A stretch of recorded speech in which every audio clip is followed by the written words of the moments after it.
Hello, everyone. This is the Singularity Codex, read by the author.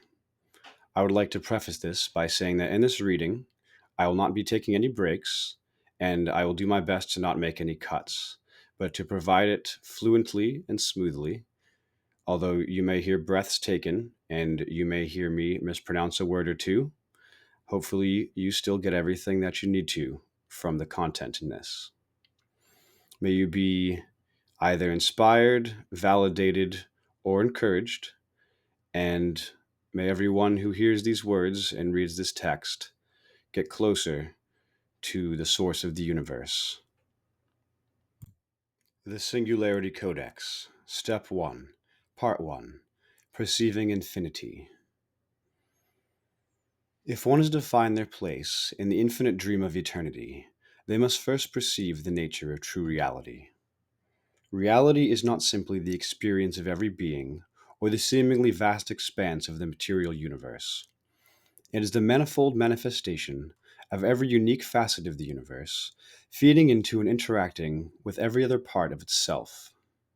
Even that which does not apparently exist is housed within the canvas from which these manifestations spring. This place is the infinite and eternal void, the true mother of the universe. This mother is above all beings, yet demands nothing of them. She is the purest manifestation of feminine energy, and the only truly eternal singular entity, because she is the substance of all things. All that exists comes from this maternal void, but seldom is her will enforced directly. Rather than opposing her own nature, the Great Mother allows the manifestations which are created from the churning of her own existence to express themselves however they wish. If it were in her nature to intervene in circumstances directly, she would limit her infinity and thus not be who she is. This process can be related to a wealthy mother who births children who she shall love and nurture, but never directly punish. Although force is against the nature of the mother, the children are not guaranteed to be well behaved, and more often than not remain childish or troublesome unto adulthood due to a lack of substantial structure or enforcement. These children go on to create their own families with the wealth and resources of the mother, doing whatsoever they see fit. During this whole time, the mother does not hinder the now powerful but still irresponsible children, but continues to support them in whatever endeavors they seek to accomplish. The void, therefore, is the origin of all thoughts and the mother of all things. It is an infinite sea that welcomes all to drink from it, but does not stop the powerful from dictating water access. The void is subtle beyond all things, and being eternal, has infinite patience.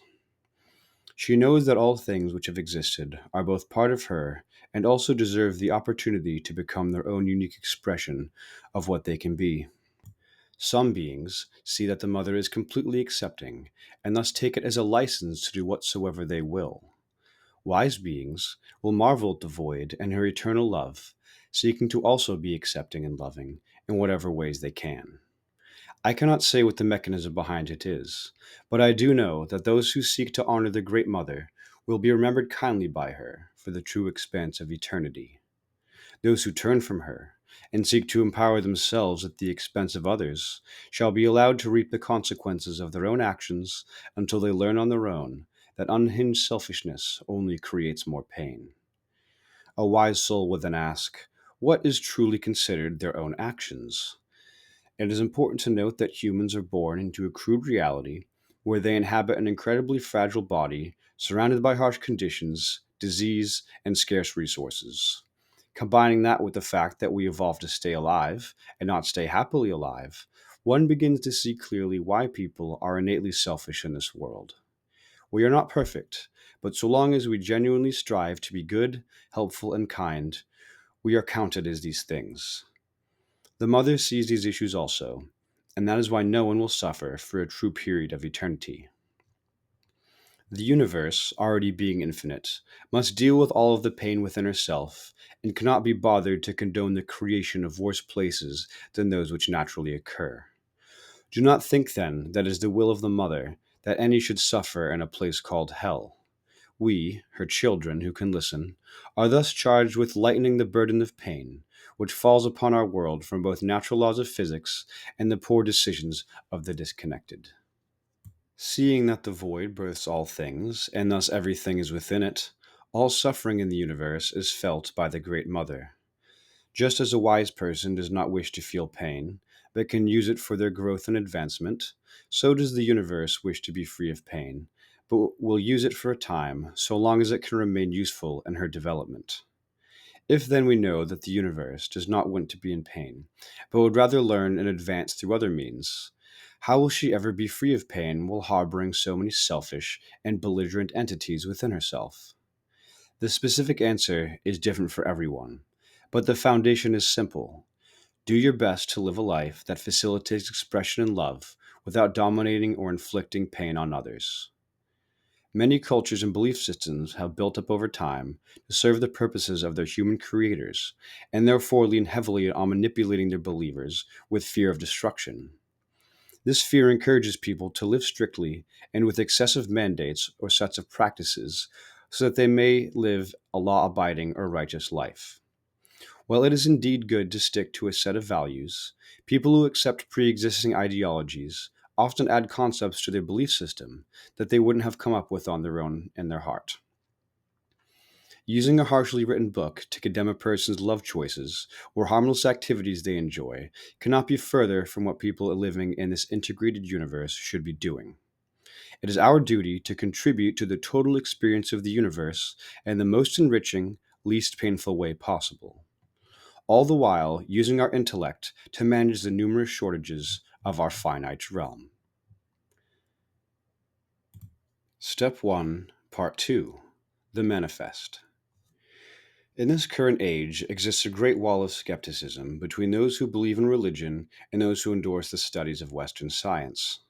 This naturally occurring distrust can be traced to a believer's fervent willingness to accept the unproven, in contrast to the academic's refusal to accept new information without sources or evidence approved by the scientific community. For most of human history, religion as a societal construct has dominated civilization and often hampered new ideas and scientific cultural progression at the trade off of stability. This was a factor many of the founders of the United States were quick to remember, and thus the supposed separation of church and state was implemented. Although the success of this law was questionable for most of American history, with leaders still being governed secretly by their religious beliefs, it certainly did well to lock churches and the government into a power struggle that would last from the 1700s into the 21st century. Public school systems have been particularly effective for Western science to reach the masses, especially in a world where people are becoming progressively more bogged down with the troubles of high paced life and less concerned with keeping to a set of religious traditions. Overall, there are many benefits of keeping religious zeal from being the driving force behind a society, but this did not come without a price. Many academically minded people are afraid to even think about the possibility of a conscious universe, eternal souls, or an infinite void that everything stems from.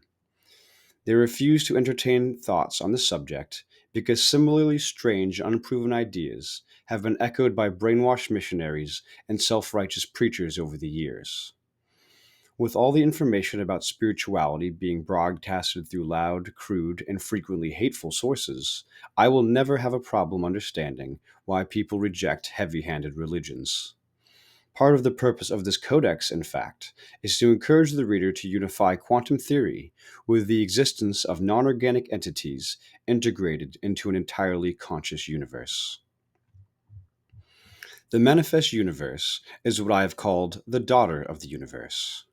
Remember that gender in this case is purely allegorical, and that one could call it whatever they want if it better suits your thinking pattern. When referring to universal beings, function is far more important than gender or names, which they don't genuinely possess. In any case, this aspect is the manifest version of the universe. The purest version of the Mother is the Void, who, as stated previously, is both the substance of the universe and the potential of the universe. The void itself is the potential for all things that are still the mother and not yet the daughter. The daughter is the conscious manifestation of what is, while the mother is the essence of what is and the embodiment of that was and what is to come. This daughter is as a virgin birth of the universe, and came into being as the void in its infinity had its possibilities collapsed by chance into various universes, including our own. The universe we can see is not the only universe, as every time a certain set of randomly generated laws finally sticks in a certain way that energy can manifest, a new reality collapses from the void into a new Big Bang. In this way, the trajectory of these newly birthed universes is set for a time, as the laws of physics which allow the reality to exist will persist until changed by a conscious will through manipulating the fabrics which run deeper than any laws. Search this world and gain an understanding of the terms quantum theory, superpositions, wave particle duality, and quantum entanglement. If you gain a strong grasp of what these terms mean and apply them to the words of this codex, the secrets of the universe will be revealed to you in unique ways. Step 1, Part 3: The Redeemer. It was stated earlier that beings who arise within the universe are not always benevolent and often see themselves as a more central figure than they ought. This is not a theory, but evident even in the very nature of humanity, where beings arise, become selfish due to their nature and lack of thoughts in the universe, and thus subjugate people better than them to waste the time of their subjects and increase the fake money of their banks. This has been natural to many on planets like Earth, where men often control things for their own gain and desire due to their carbon based nature and world. What then would a man look like who was a true man? Not one of decay and lust, but the ideal manifestation of a force who leads, guides, and gently helps those along their way to the next goal. A shepherd rather than a slave driver, a savior rather than a judge. I tell you the truth, you have heard of him, and he is the conscious force of ascension that helps the universe become free of pain it so deeply and constantly feels. This force is the Redeemer. He is the aspect of the universe which helps guide, nurtures, and develops. He does things not for his amusement like lesser beings, but because he is directly connected to the universe and wants to take her pain away. He is willing to manifest into the darkest, most warped dimensions and whisper words of truth that flicker across the hearts of those listening, to help them transcend into what they should be. He is willing to suffer for the sake of one day curing all pain, which is why he was birthed of the universe. He is king indeed, but not as the wicked men of this corrupt plane. He is not king because he demanded it, but rather because all who see him know it is true. He is the personification of love, help, ascension, worthy to rule because he does not rule, but facilitates. He does not demand, but suggests, and does not punish those who refuse his suggestions. The harm that befalls us is not because of an angry God or a failed Savior, but because of how our reality collapsed into formation with the physical laws and processes that it began with. The depiction of the Almighty God, mentioned in many archaic religions, is rudimentary and merely a projection of an authoritarian mindset to ensure society runs under whatever theocratic doctrine is being enforced. When a healthy mind sees these things and is given no alternative but atheism, they will often take the latter. That is because the true universe does not function like an emotionally infantile human male, but as a singular consciousness existing both as infinite and loving. The thinking mind rejects the concept of a judgmental God because everyone knows in their heart that something that is eternal would be unfathomably more mature than a decent human being and not less. Being so long lived, and having seen so much, the Redeemer, who is the first son of the universe, understands the intricacies of what is and isn't viable in each circumstance. His job is not to force or to direct, but to allow events to unfold as they naturally would in the world they are in, and to whisper into the hearts of the listeners what should be done to cure the universe. This whisper is heard in your heart, and when we focus on it, we become aligned with the healing force of all things.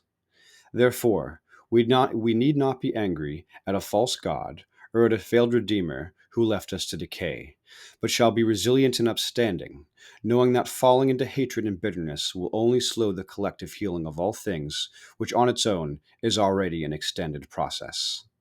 Furthermore, we should embody this universal aspect of a Redeemer to help those around us. We shall strive to be a part of that greater force of love and redemption which abides within all, but is worn down by the nature of hardships. Each of us are able to guide others towards the path of truth, and the truth will set them free of torment. Step 2, Part 1: Healing the Whole. If then the whole universe groans because of its true infinity, and wishes to be guarded into a state of expression beyond pain, how do we as nodes of this great universe help in completing the task? Although the answers are complex and manifold, the steps are as such. 1. Understand you are a small yet important facet of an eternal organism beyond our comprehension, containing all things in existence. All harm and all good you do to others is felt by this great universal being. 2. Strive to understand your part in your ecosystem, that balance may be brought to it, and you may help show others love while enriching the world in your own unique ways. 3. Once you have understood your current position and how you can best benefit the universe, heal yourself in the ways you need to, which often includes getting over harm others have caused you. False forgiveness is invalid, and we cannot truly forgive heinous actions done to us just by wanting to. Instead, understand the person is a sick part of the universe, and that returning their malice back to them will hurt the great being and cause negative progress in infinity. This provides a valid way of getting over pain and aligns you with a mindset of compassion and strength. 4. Embrace your tumultuous thoughts for but a moment and think about why you are feeling them.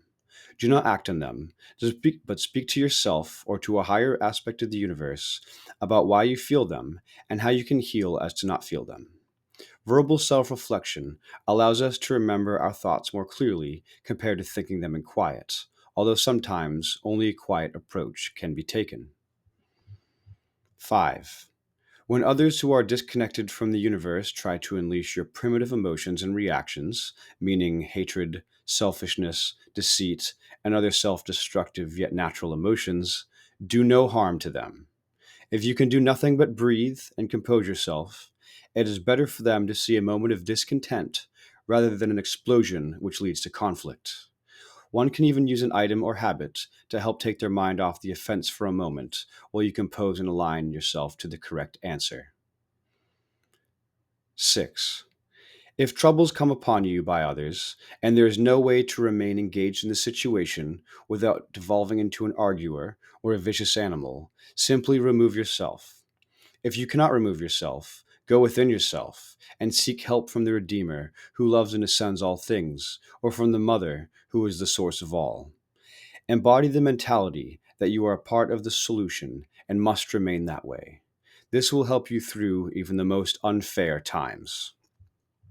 7. When you become free of the chaos or discomfort forced upon you, consider the best way to act next time something of this nature arises. Patterns are common in carbon-based creatures such as humans, and their cyclical nature is easy to predict, and thus easy to know how you should respond in the future engagements of similar nature. Step 2, Part 2: The Continuance of You.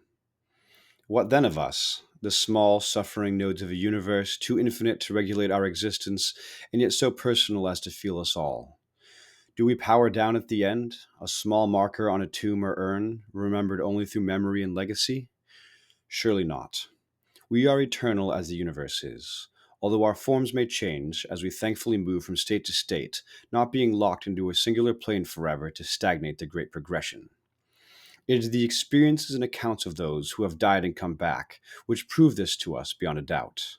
Not one, not 100, but thousands of souls who clinically died and experienced a continuation of their consciousness, even when their body was completely dead for several minutes or more.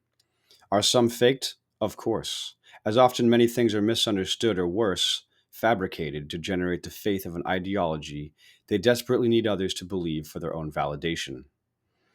The content of these experiences varies widely, but this codex does not intend to address possibilities, only truths. The truth within these matters is that statistically speaking, there is an absolute probability when combining data from all experiences that consciousness continues to function when the body has been offline for several minutes and in some cases longer. If you desire, search the world for accounts of these experiences and decide for yourself what in them is truth and what in them is falsehood. If this codex were to diverge into speculation on the content of these experiences, it would limit its scope of usefulness by a wide margin. You yourself must look, or not, as this is the only way for the universe to grow as it should. Know, however, that we are all eternal beings, and you are indeed a part of a universe that lives forever and feels the actions and emotions of all things within it.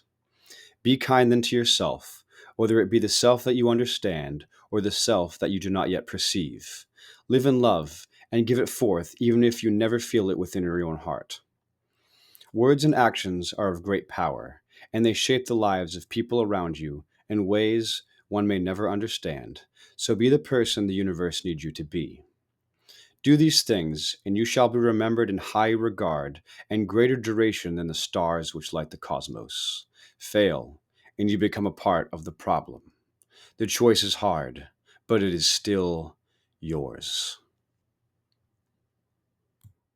Well, thank you everyone for listening to my writing.